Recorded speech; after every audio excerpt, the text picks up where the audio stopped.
Right.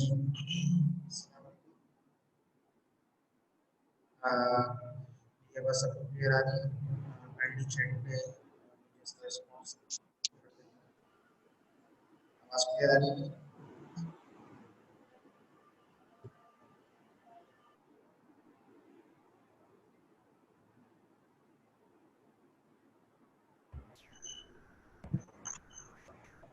आवाज clear आ रही है सबको।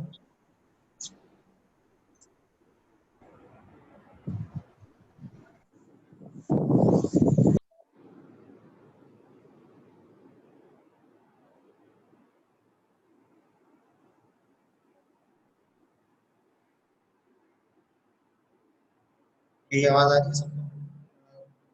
मुझे बता दें फिर मैं स्टार्ट करूँ। Am I audible? Thank you. देर से पूछ रहा था मुझे जवाब नहीं दे रहा था, शुक्र है एक ने तो जवाब दिया। अच्छा, थोड़ी सी आवाज शायद मेरी थोड़ी सी इको हो रही हो क्योंकि मैं जिस लोकेशन पे बैठा हूँ रूम में थोड़ा रूम थोड़ा खाली है, तो आवाज थोड़ी सी इको हो रही है। कोशिश करूंगा थोड़ा आहिस्ता आहिस्ता ही बोलूं ताकि आवाज कम इको हो।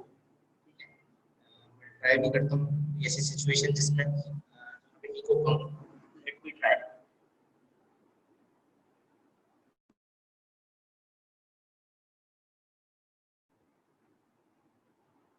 सॉरी, ये थोड़ा सा मसला हो गया था।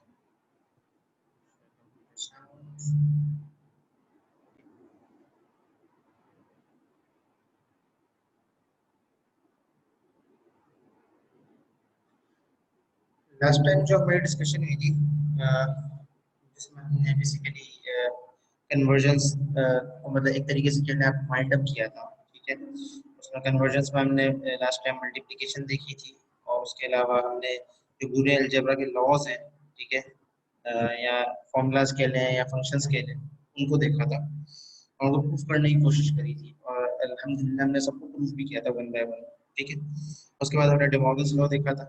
डेमोगन्स लॉ के बारे में हमने ये कहा कि डेमोगन्स लॉ बेसिकली क्या है कि given the product of inverse, ठीक है, is equals to the sum of individual inverse, यानी a प्लस b का अगर a प्लस b का होल स्क्वायर, ठीक है, अगर प्रोडक्ट की बात है तो a डॉट b यानी a एंड लॉजिकल एंड के गेट्स के लिहाज से लॉजिकल एंड b का whole complement is equal to a complement plus b complement, और इसी का रिवर्स दूसरा फॉर्मूला था। ठीक है, या लॉ था जिसको हमने बेसिकली प्रूव किया था। आज का जो एजेंडा है या आज से हम जो पार्ट स्टार्ट कर रहे हैं उसके हम दूसरे पार्ट में एंटर हो गए। ठीक है, the first part was related to basic electronics. ठीक है, जिसमें हम हार्डवेयर का पार्ट ज़्यादा डिस्कस कर रहे थे। ठीक है, जिसमें हमने बेसिकली ज़्यादातर एंड गेट कैसे काम करता है, और गेट कैसे काम करता है, ट्रुथ टेबल क्या होता है, बाइनरी कोडेड डेसिमल क्या होता है, एक सर्किट और कंप्यूटर बेसिकली कैसे सिमिलर है, और इसके अलावा मेमोरी क्या है और मेमोरी की टाइप्स क्या हैं, इन सारी चीज़ों को हमने एक्सप्लोर किया था। ठीक है, और यहीं पे हमारा जो फर्स्ट पार्ट ऑफ कोर्स है, अगर आप कोर्स को पार्टीशंस में डिवाइड करें तो वन पार्ट आपको कोर्स का कंप्लीट हो गया। ठीक है, जो कि बेसिक इलेक्ट्रॉनिक्स से ज़्यादा रिलेटेड था। जो सेकंड पार्ट हम लोग स्टार्ट करने जा रहे हैं, ठीक है, उसमें बेसिकली हम लोग कंप्यूटर आर्किटेक्चर के बारे में पढ़ेंगे, यानी जो कि कंप्यूटर इंटरनली बेसिकली वर्क कैसे करता है। अगर हम कंप्यूटर को एक इंस्ट्रक्शन देते हैं या कोई एक काम देते हैं, एक क्यूरी करते हैं, एक कोई भी चीज़ देते हैं, तो कैसे बेसिकली कंप्यूटर उसको बैक पे प्रोसेस कर रहा होता है, उस चीज़ को अंडरस्टैंड करना। क्योंकि as a computer scientist again जब आप पास आउट होंगे तो आप कंप्यूटर साइंटिस्ट बनेंगे या सॉफ्टवेयर इंजीनियर बनेंगे, तो आपको इंटरनल वर्किंग का भी आइडिया होना चाहिए। ठीक है, ये कंप्यूटर्स बेसिकली इंटरनली जब हम कोई इंस्ट्रक्शन कंप्यूटर को पास करते हैं तो वो कैसे उसको एग्जीक्यूट करता है, कैसे उसको यूज करता है, और क्या इसका मैकेनिज्म है। तो आज हम लोग कोशिश करेंगे इस चीज़ को कवर करने की। ठीक है, तो कुछ फंडामेंटल्स हैं, उनको अंडरस्टैंड कर लेंगे तो काफ़ी सारी चीज़ें हमारे लिए ईजी हो जाएंगी। ठीक है, असल में इको अब्दुल्ला इसलिए थोड़ा सा हो रहा है, तो मैं रूम जिसमें बैठा हूँ थोड़ा सा एम्प्टी है, तो एम्प्टी होने की वजह से थोड़ी सी आवाज़ मेरी इको हो रही है। तो मैं कोशिश करता हूँ आहिस्ता आहिस्ता बोलूँ, इसलिए मैं माइक के करीब बिल्कुल क्लोज होके बोल रहा हूँ ताकि जोर से ना बोलना पड़े तो इको कम ही हो, स्टिल थोड़ा बहुत हो रहा होगा मे बी। ऑलराइट, तो जो फंडामेंटल्स हैं कंप्यूटर के, ठीक है, उनको पहले लिख लेते हैं। और ये एक तरीके है आपके, जो मैं बेसिकली चीज ड्रॉ कर रहा हूँ, आप इसका स्क्रीनशॉट भी ले सकते हैं, एक तरीके के आपके लिए लेक्चर नोट सॉर्ट ऑफ हो जाएंगे, ठीक है। हम स्लाइड्स की बजाय आज इस मेथोडोलॉजी के ऊपर काम करके ट्राई करते हैं, ठीक है। तो फंडामेंटल्स जो है हमने आज एक्सप्लोर करना है, ठीक है। उसमें सबसे पहले तो सीपीयू है, जिसको सेंट्रल प्रोसेसिंग यूनिट कहा जाता है। देन रजिस्टर्स हैं, रजिस्टर्स क्या होते हैं, इंटरनल कैसे काम करते हैं, उसके ऊपर मैं आता हूँ। रजिस्टर्स की फर्दर टाइप्स हैं, ठीक है, तो टाइप्स भी लिख देता हूँ मैं।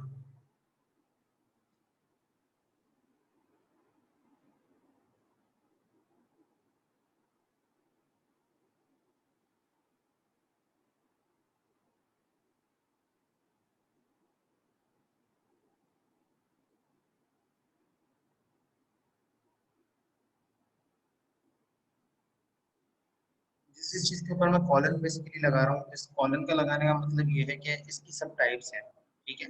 और अगर एक चीज को मैं डायरेक्टली डिस्कस कर रहा हूँ तो वो बेसिकली एक ही चीज है। तो आज हम लोग इन सारी चीजों को डिस्कस करने की कोशिश करेंगे, तो मैं एक दफा राइट डाउन कर रहा हूँ, फिर वन बाय वन हम हर चीज को एक्सप्लोर करेंगे, ठीक है, इन डिटेल। रियल नहीं होती, सीरियल होती है।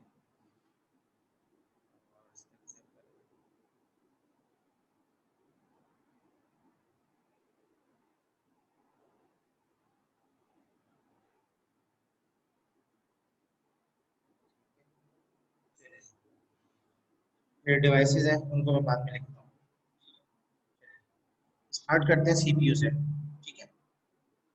सीपीयू बज़ाहिर आप अगर उसको देखें, हम जो कंप्यूटर देखते हैं, ठीक है, तो उसमें जो सीपीयू है वो एक तरीके का हमें सिंपल बॉक्स लग रहा होता है, ठीक है, जो कि एट द टॉप एंड एक बॉक्स ही होता है, ठीक है। अब थोड़ा सा टेढ़ा मेढ़ा बॉक्स बना दिया है तो उसको समझाने के लिए। अच्छा, सीपीयू को सेंट्रल प्रोसेसिंग यूनिट क्यों कहा जाता है, ठीक है। बात तो ये कि सीपीयू को सेंट्रल प्रोसेसिंग इसलिए कहा जाता है क्योंकि हर चीज का एक ब्रेन होता है, ठीक है, जो कि फंडामेंटली डिसीजन मेकिंग का जितना भी काम होता है, वो जितनी भी चीजें हैं उनके अंदर एक होता है, ठीक है। जिस तरीके से ह्यूमंस के अंदर ब्रेन होता है जो कि अल्लाह पाक ने हमें दिया है, इस तरीके से एनिमल्स के अंदर भी ब्रेन होता है, इस तरीके से डिफरेंट चीजों के अंदर डिफरेंट चीजें होती हैं जिनके थ्रू वो डिसीजन मेकिंग करती हैं, लिविंग थिंग्स के बारे में बता रहा हूं। तो सीपीयू वैसे या कंप्यूटर्स लिविंग थिंग तो नहीं है, लेकिन कंप्यूटर्स के थ्रू हम लोग बेसिकली डिसीजन मेकिंग करवाना चाह रहे होते हैं, या डिसीजंस ले रहे होते हैं, या उसको इंस्ट्रक्शंस दे रहे होते हैं, और इंस्ट्रक्शंस के बेस के ऊपर वो हमारे टास्क को परफॉर्म कर रहा होता है, ठीक है। तो कंप्यूटर्स को, जो हमारे सिस्टम्स हैं, उनको ज़रूरत है कि वो बेसिकली ऐसा उनके पास कोई मैकेनिज्म हो जिससे वो ये सारी चीज़ें प्रोसेस कर सकें, दैट इज सीपीयू, ठीक है। इसी वजह से इसको सेंट्रल प्रोसेसिंग यूनिट कहा जाता है कि जितना भी डाटा होता है, डाटा का फ्लो होता है, वो बेसिकली आपके सीपीयू के पास ही आता है और वही उसको प्रोसेस करता है, ठीक है। और प्रोसेसिंग यूनिट इसीलिए इसको कह रहे हैं कि प्रोसेस करने का मतलब क्या है कि जो भी आप इंस्ट्रक्शन कंप्यूटर को दे रहे हैं, फॉर एग्जांपल मैं अभी यहाँ पे इंस्ट्रक्शन एक दी मैंने ड्रॉ करने की, ठीक है, तो ये आपके सामने व्हाइट बोर्ड के ऊपर एक चीज ड्रॉ होगी, तो मैंने क्या किया, मैंने एक इंस्ट्रक्शन दी ड्रॉ करने की, तो उस इंस्ट्रक्शन के अगेंस्ट इसने प्रोसेसिंग करके आपको एक लाइट ब्लू शेड में या एक्वा कलर के अंदर एक बॉक्स बना के शो कर दिया। इसी तरीके से जब मैंने टाइप किया तो मैंने कीबोर्ड से की प्रेस करी, ठीक है, तो हर की के अगेंस्ट एक कोड जनरेट होता है जिसको एस्की कोड कहते हैं, और वो एस्की कोड फर्दर फिर मशीन कोड में या मशीन लैंग्वेज के अंदर जीरोस एंड बाइनरीज के अंदर कन्वर्ट होता है, ठीक है। फिर ये जो बाइनरीज होती हैं वो बेसिकली फिर आगे सीपीयू मतलब आपके प्रोसेसर पे जाती है, और प्रोसेसर के ऊपर बेसिकली ये काम करती है, ठीक है। आपका जो सीपीयू होता है, ठीक है, उसमें जो मेजर कंपोनेंट है, ठीक है, अब इसमें मैं अगेन टेक्स्ट यूज कर लेता हूँ। उसमें आपका मदरबोर्ड होता है, हार्डवेयर वाइज, और एक बॉक्स होता है सीयू का, एक बॉक्स होता है एएलयू का, उसमें हम आएंगे तो उसको डिस्कस भी कर लेंगे। एक बॉक्स होता है मेमोरी का, इसमें मैं एम लिख देता हूँ, थोड़ा टेढ़ा बड़ा ही लिख लेते हैं समझने के लिए।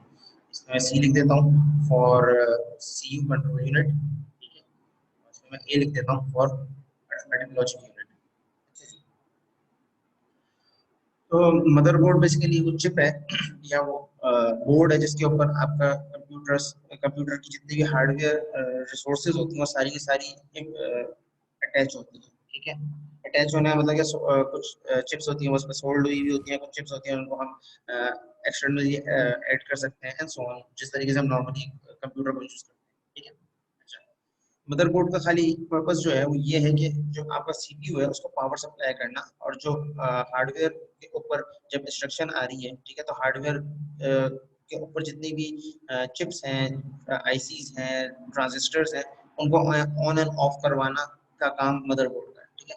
ऑब्वियसली मदरबोर्ड इस चीज में खुद डिसीजन नहीं ले रहा होता, उसको तो खाली पावर सप्लाई मिल रही होती है। उसकी डिसीजन मेकिंग के लिए हमारे पास कंट्रोल यूनिट होता है, ठीक है, जिसको हम सीयू कहते हैं। कंट्रोल यूनिट का काम क्या है? सिंपली कंट्रोल यूनिट का काम आप एक तरीके से समझ लें ट्रैफिक कॉप का काम है। जो आपका ट्रैफिक कॉप होता है, जिस तरीके से वो बेसिकली एक तरीके का ट्रैफिक कंट्रोल कर रहा होता है, ट्रैफिक कंट्रोलिंग का काम कर रहा होता है। सिमिलरली सीपीयू के अंदर कंट्रोल यूनिट यही काम कर रहा होता है।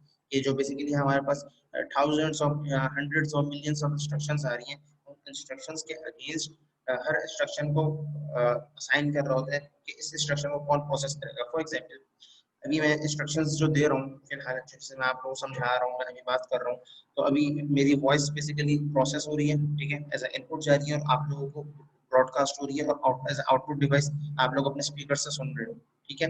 चाहे वो मोबाइल डिवाइस हो, चाहे वो लैपटॉप हो, चाहे वो डेस्कटॉप पीसी हो, ठीक है वो कंप्यूटिंग डिवाइस है, ठीक है। नेट है वो कुछ भी हो, सब में कंप्यूटेशन या कैलकुलेशन बेसिकली हो सकती है, वो कैपेबल है कैलकुलेशन करने के लिए, तभी उसके ऊपर ये चीजें चल रही है। तो प्रोग्राम काउंटर का जो सॉरी जो कंट्रोल यूनिट है, ठीक है, उसका काम क्या है? सिंपली ये जो आपकी बेसिकली जो आप इंस्ट्रक्शंस दे रहे हैं, इस तरीके से अभी मैं बात कर रहा हूँ, तो इस बात जो जो ये वॉइस बेसिकली इनपुट आ रहा है, इसको प्रोसेस करना, और इस प्रोसेस करके इसको आइडेंटिफाई करना कि इसको करना क्या है फर्दर। यानी एक मैंने instruction they the, for example मैंने एक की प्रेस करी, ठीक है, या मैंने नंबर लिखा 2+2, एक ये इंस्ट्रक्शन है, और एक इंस्ट्रक्शन मैंने हेलो वर्ल्ड टाइप करा, और यहाँ एक इंस्ट्रक्शन ये है कि मैंने ये fundamentals CPU register display accumulator program ये सारी चीजें लिख दी, ठीक है। तो ये जो सारी चीजें हैं, जो सारी बातें हैं जो लिखी हुई हैं, ठीक है, सारी इंस्ट्रक्शंस है एक तरीके से कंप्यूटर के लिए। या मैं जो ड्राइंग कर रहा हूँ, या मैं इसको अभी कर्सर को बेसिकली मूव कर रहा हूँ, जो मूवमेंट आप लोग उसकी देख सकते हो, ठीक है, तो ये भी एक तरीके की इंस्ट्रक्शन है। तो ये सारी इंस्ट्रक्शंस पहले जाती हैं कंट्रोल यूनिट के पास, और कंट्रोल यूनिट देखता है इसको कि ये इंस्ट्रक्शन किस टाइप की है। अगर तो वो इंस्ट्रक्शन ये होती है कि किसी डिवाइस को ऑन कर दो, या किसी डिवाइस को ऑफ कर दो, या किसी डिवाइस की फ्रीक्वेंसी को बढ़ा दो, तो किसी डिवाइस की फ्रीक्वेंसी को कम कर दो, तो कंट्रोल यूनिट उस डेडिकेटेड चिप को या डेडिकेटेड आईसी को या डेडिकेटेड ट्रांजिस्टर को ऑन एंड ऑफ कर देता है। हाँ, अगर कोई काम ऐसा हो जिसमें कोई कैलकुलेशन हो, कोई कंप्यूटेशन हो, ठीक है, तो उस वक्त कंट्रोल यूनिट क्या करता है कि अब ये जो भी इंस्ट्रक्शन आती है जो कैलकुलेशन की, जिस तरह मैंने एग्जांपल दी अभी 2+2 मैंने अगर फॉर एग्जांपल पास किया, एक इंस्ट्रक्शन दी मैंने, ठीक है, 1+1 की, तो ये 1+1 बेसिकली जो है ये पास होगा आपके कंट्रोल यूनिट को, और कंट्रोल यूनिट बेसिकली पास करेगा एक्यूमुलेटर बोल रहा हूँ एएलयू को, ठीक है, जो कि अरिथमेटिक लॉजिक यूनिट होता है। अरिथमेटिक लॉजिक यूनिट क्या करेगा? देन उसकी जो भी कैलकुलेशन है कंप्यूटेशन है कैलकुलेट करेगा, और जो भी उसका रिजल्ट होगा अगेन कंट्रोल यूनिट को देगा, और कंट्रोल यूनिट आपको using the help of devices, ठीक है, जिनको हम पेरिफेरल डिवाइसेस कहते हैं, ठीक है, मैं लिख ही देता हूँ कि ड्रॉ करने में तो बहुत अजीब ही लग रहा है।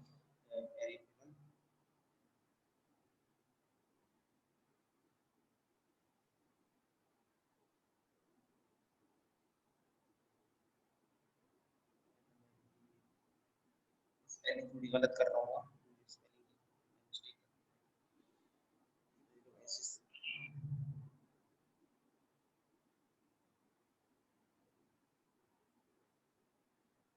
पेरिफेरल।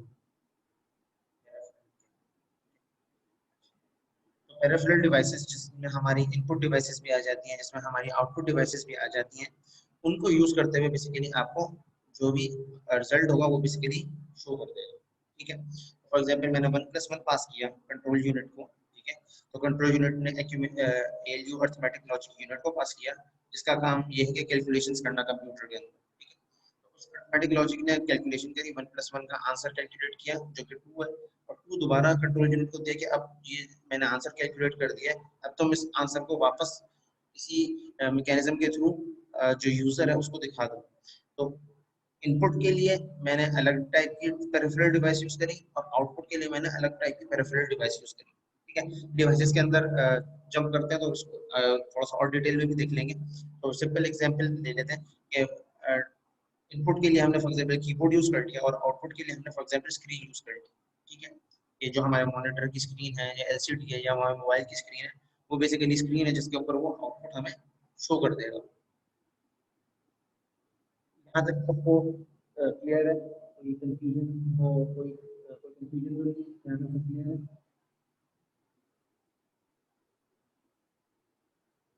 क्यूरी सब क्लियर है? सर रजिस्टर से एक बार बता दिएगा। रजिस्टर के ऊपर मैं आऊंगा, अभी मैं उस पर आया नहीं हूँ अभी तो। कंट्रोल यूनिट और accumulator, sorry, arithmetic logic unit को समझाया है। ये वाला पार्ट जो है समझ आ गया, ये क्लियर है? मदरबोर्ड का yes function, sir. Motherboard basically Hamza आपका हार्डवेयर है। ठीक है, ये कंप्यूटर जो है बेसिकली टेक्निकली देखा जाए तो वो एक हार्डवेयर है जिसके अंदर कंप्यूटेशन की कैपेबिलिटी है। ठीक है, हर हार्डवेयर के अंदर कंप्यूटेशन की कैपेबिलिटी नहीं होती।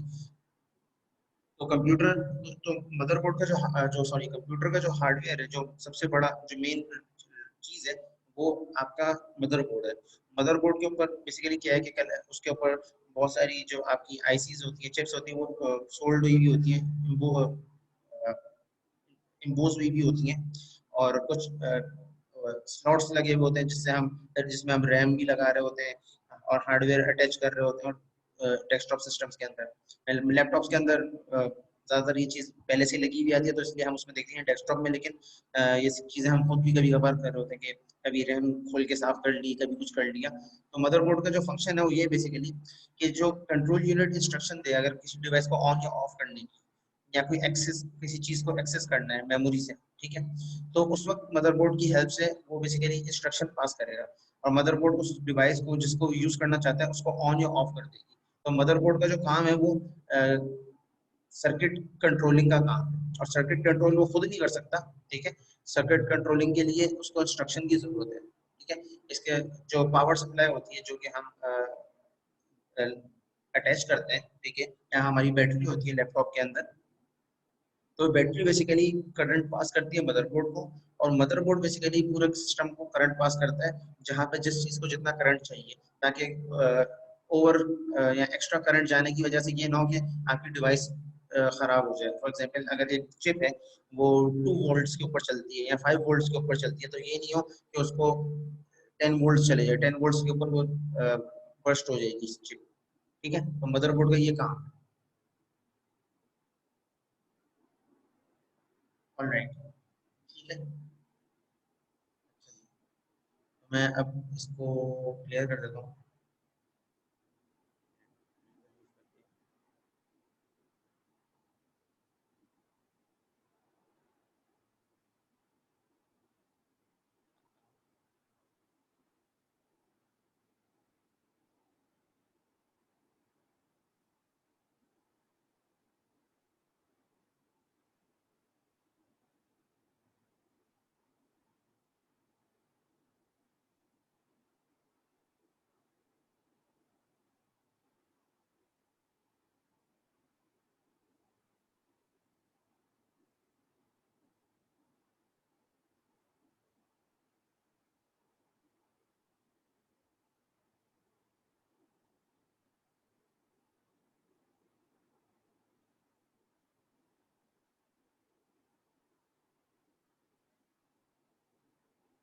ऑलराइट, सीपीयू का पार्ट तो हमारा हो गया कंप्लीट, ठीक है। अब हम सीपीयू के और अंदर जंप करते हैं, ठीक है। यानी अब हमने बेसिकली एक टॉप लेवल से स्टार्ट किया है, अब टॉप लेवल से हम आहिस्ता आहिस्ता आहिस्ता आहिस्ता इन डेप्थ जा रहे हैं, ठीक है।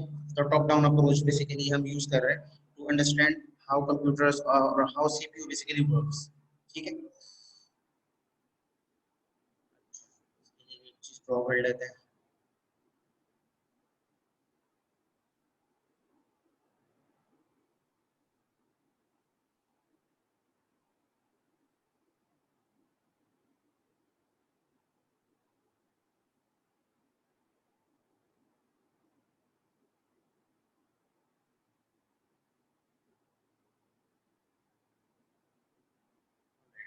तो ये अगेन ये बॉक्स बेसिकली सीपीयू को शो कर रहा है, ठीक है।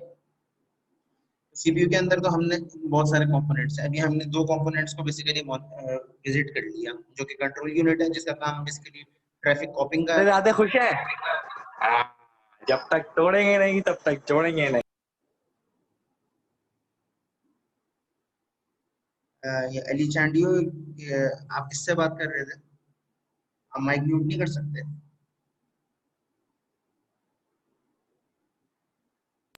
Yes, sir, sorry for that. Sorry for that.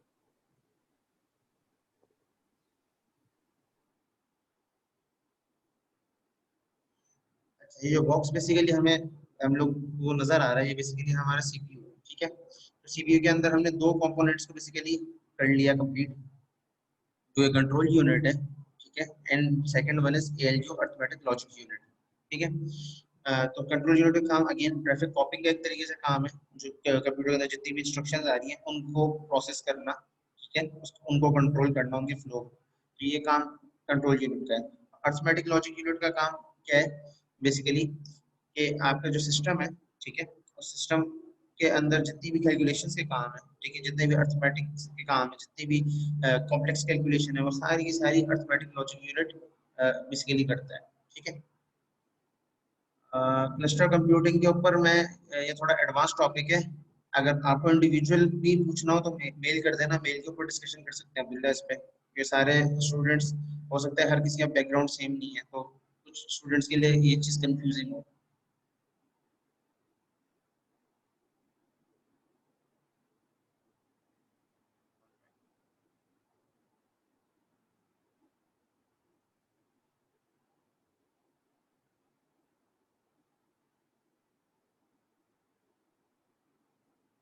अब जो थर्ड चीज है, ठीक है, मतलब जो नेक्स्ट फेज है वो बेसिकली कंट्रोल यूनिट और प्रोसेसिंग के बाद हमारा जो यूनिट है वो जो वो है प्रोसेसर, ठीक है। कि हमारा की कंपोनेंट है जहाँ पे सारी इंस्ट्रक्शंस बेसिकली प्रोसेस हो रही होती है, ठीक है। विद इन प्रोसेसर्स, कोई भी प्रोसेसर हो उसके अंदर रजिस्टर्स होते हैं, ठीक है। हम लोग नेक्स्ट टॉपिक के ऊपर आ रहे हैं, रजिस्टर के ऊपर। तो रजिस्टर का बेसिकली काम क्या होता है, हर रजिस्टर का कोई ना कोई स्पेसिफिक टास्क होता है, ठीक है। या आप ये कह सकते हैं register are the specialized form of processor, ठीक है। कि आप जो भी प्रोसेसर को काम देते हैं, ठीक है, कोई भी इंस्ट्रक्शन देते हैं प्रोसेस करने के लिए, तो उस प्रोसेसर के पास हर काम के लिए एक स्पेशलाइज्ड रजिस्टर है। तो जब उसको जिस रजिस्टर की जरूरत होती है वो उसको इन्वोक करके या उसको टर्न ऑन करके या उसको यूज करके वो काम, वो टास्क परफॉर्म कर लेता है, ठीक है। तो आपका जो रजिस्टर्स हैं उनमें जो मेजर रजिस्टर्स हैं जो कि प्रोसेसर माइक्रो प्रोसेसर के अंदर होते हैं, ठीक है, वो डिस्प्ले होता है एक, ठीक है। Second is accumulator register, third one is program counter. तीनों के अपने अपने टास्क हैं। डिस्प्ले रजिस्टर का काम क्या है?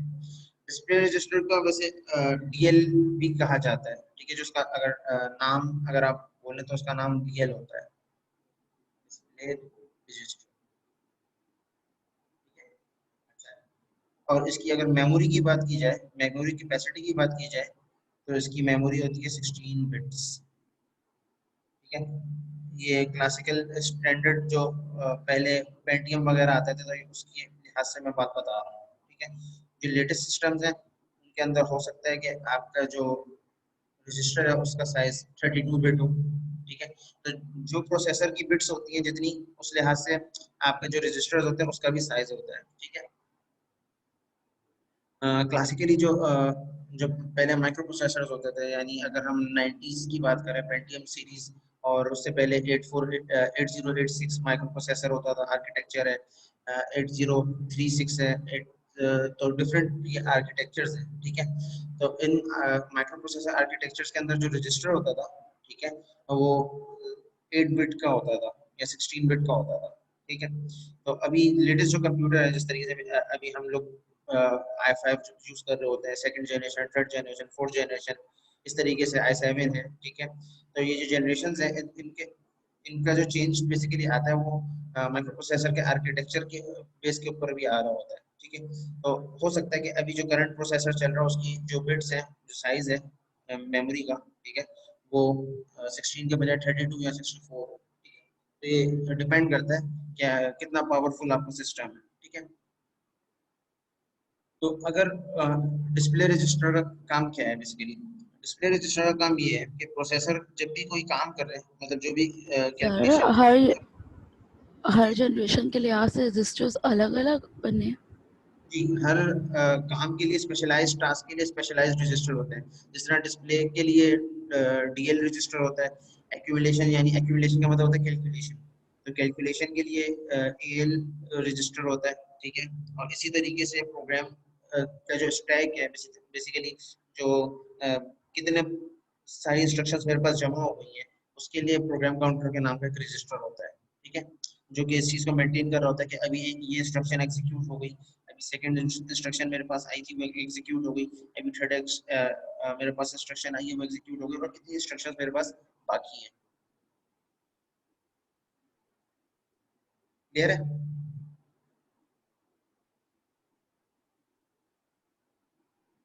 ऑलराइट। तो जो हमारा माइक्रो प्रोसेसर होता है, ठीक है, और माइक्रो प्रोसेसर के अंदर जो इस तरह डिस्प्ले के जितने भी टास्क हैं उसके लिए हमारे पास डीएल के नाम से रजिस्टर होता है। इसी तरीके से जितने भी कैलकुलेशन के काम है, ठीक है, अर्थमेटिक्स के काम है, कैलकुलेशन के काम है, ठीक है, उसके लिए हमारे पास जो रजिस्टर होता है वो एएल होता है। वैसे इसको एक्यूमुलेटर रजिस्टर इसीलिए कहा जाता है कि एक्यूमुलेशन का मतलब होता है कैलकुलेशन, अर्थमेटिक्स परफॉर्म करना, ठीक है। And third one is PC, इसको प्रोग्राम काउंटर कहा जाता है, ठीक है। प्रोग्राम काउंटर का काम मैं अगेन बता चुका हूँ कि प्रोग्राम काउंटर बेसिकली कैसे काम कर रहा होता है। मिसाल के तौर पे ये एक ये लें, उसके पास मेमोरी है 16 बिट की, मिसाल के तौर पे उसमें बहुत सारी इंस्ट्रक्शंस हैं, ठीक है, dot dot dot dot dot dot, बहुत सारी इंस्ट्रक्शंस हैं उसके पास। तो वो क्या, प्रोग्राम काउंटर क्या कर रहा होता है, वो हर एक का इंडेक्स मेंटेन कर रहा होता है। इंडेक्स मेंटेन करने का मतलब क्या है कि वो उसे प्रोग्राम काउंटर ये बेसिकली चेक कर रहा होता है कि मेरे पास जो इंस्ट्रक्शंस है वो कितनी है, और उसमें से कौन सी इंस्ट्रक्शन को मैं अभी एग्जीक्यूट कर रहा हूँ और इसके बाद कौन सी इंस्ट्रक्शन नेक्स्ट आएगी। तो बेसिकली एक तरीके से आप ये कह लें कि सीक्वेंस मेंटेन करने का जो काम है वो प्रोग्राम काउंटर कर रहा होता है आपके माइक्रो प्रोसेसर के अंदर, ठीक है। और जो माइक्रो प्रोसेसर के अंदर ये जो रजिस्टर होते हैं ये सुपर फास्ट होते हैं। सुपर फास्ट का मतलब क्या है कि इनकी स्पीड बहुत तेज होती है, इसलिए इनको इनकी अगर मेमोरी साइज कम भी हो तो भी ये बहुत पावरफुल होते हैं, और काफी बड़ी बड़ी इंस्ट्रक्शंस को हम इनकी हेल्प से सॉल्व कर सकते हैं, ठीक है। मिसाल के तौर पे मुझे एक वेदर फोरकास्टिंग का की कैलकुलेशन करनी है, फॉर एग्जांपल कि आज फॉर एग्जांपल अगर वेदर है 29 डिग्री सेल्सियस है, ठीक है, तो कल क्या होगा फॉर एग्जांपल, ठीक है। अगर ये मुझे कैलकुलेट करना है तो इसकी जो कैलकुलेशन है वो बहुत कॉम्प्लेक्स है, ठीक है। तो उसकी कैलकुलेशन के लिए जब स्टार्टिंग में जब कंप्यूटर्स आए थे, यानी 1960s में, जो हिस्टोरिकली, ठीक है, तो उसके लिहाज से तो हमें बेसिकली सुपर कंप्यूटर उस जमाने में चाहिए होता है, लेकिन आज का जो हमारे एक नॉर्मल 6th जनरेशन या 8th जनरेशन कंप्यूटर है वो उस जमाने के सुपर कंप्यूटर के बराबर ही है, अकेले आप, ठीक है। तो आज हम इस सिस्टम के ऊपर बेसिकली कैलकुलेशंस परफॉर्म कर सकते हैं by thanks to these micro processors, जिन्होंने जिनके आर्किटेक्चर की वजह से या आर्किटेक्चर फ्लेक्सिबिलिटी की वजह से हम ये सारे काम परफॉर्म कर सकते हैं, ठीक है। ये डिस्प्ले का काम है तो उसके लिए एक डेडिकेटेड रजिस्टर है जो कि ये काम फौरन से कर देता है। कैलकुलेशन का काम है तो एक्यूमुलेटर रजिस्टर है जो कि इसका काम फौरन कर देता है। इसी तरीके से इंस्ट्रक्शंस को मेंटेन करने का जो काम है, जो इसकी एक तरीके की फाइलिंग कह लें आप, ये मेंटेन करना कि भाई इसके बाद इसका नंबर है, इसके बाद थर्ड इसका नंबर है, फोर्थ इसका नंबर है, इस चीज़ को मेंटेन करने के लिए हमारे पास एक डेडिकेटेड वो है, रजिस्टर है। इस तरीके से आपका जो प्रोसेसर है इंटरनली बेसिकली माइक्रो प्रोसेसर आपका ऐसे काम कर रहा होता है। ठीक है। ये कोई भी इंस्ट्रक्शन जब आती है तो वो देखता है, जो कंट्रोल यूनिट है वो देखता है कि इंस्ट्रक्शन किस टाइप की है। कैलकुलेशन की है तो इसका मतलब ये कि अर्थमेटिक लॉजिक यूनिट को मुझे भेजनी है, अर्थमेटिक लॉजिक यूनिट को भेजता है। अर्थमेटिक लॉजिक यूनिट कैलकुलेशन करने के लिए उसको प्रोसेसर पे भेजता है, ठीक है, मशीन लैंग्वेज में कन्वर्ट करके। और ये जो रजिस्टर्स होते हैं ये बेसिकली मशीन लैंग्वेज को कैलकुलेट करते हैं। तो अगर फॉर एग्जांपल मेरे पास अगर कोई सम आया सॉल्व करने के लिए, कोई क्वेश्चन आया है सॉल्व करने के लिए कंप्यूटर में, तो जो अर्थमेटिक जो एएल है मेरा रजिस्टर, वो माइक्रो प्रोसेसर का यूज होगा और जो भी आंसर आएगा वो बेसिकली ये वापस प्रोसेसर को देगा। प्रोसेसर दोबारा आपके एएलयू को देगा, एएलयू आपके बेसिकली कंट्रोल यूनिट को देगा और कंट्रोल यूनिट फिर आपकी पेरिफेरल डिवाइसेस जो कि आउटपुट और इनपुट आउटपुट डिवाइसेस होती है उनकी हेल्प से बेसिकली इस चीज को पास कर देगा। यहाँ तक सबको सब चीजें क्लियर है? किसी कोई क्यूरी कोई चीज समझ ना आई हो तो पूछ ले, फिर हम आगे बढ़े। यहाँ तक सब क्लियर है?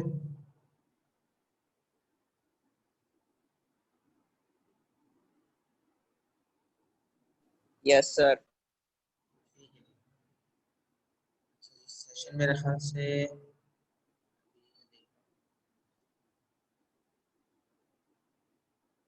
7 मिनट्स हैं। कोशिश करते हैं एक छोटा सा और कॉन्सेप्ट है उसको कन्वर्ट कंप्लीट कर लें।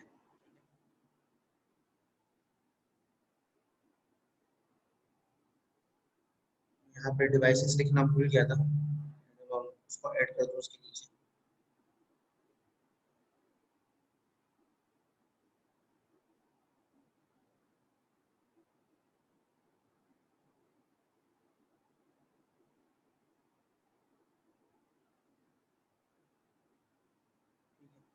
तो मैं सेशन रिस्टार्ट कर रहा हूँ, फिर आप लोग रिकनेक्ट कर लें, फिर हम लोग आगे कंटिन्यू करते हैं। ठीक है।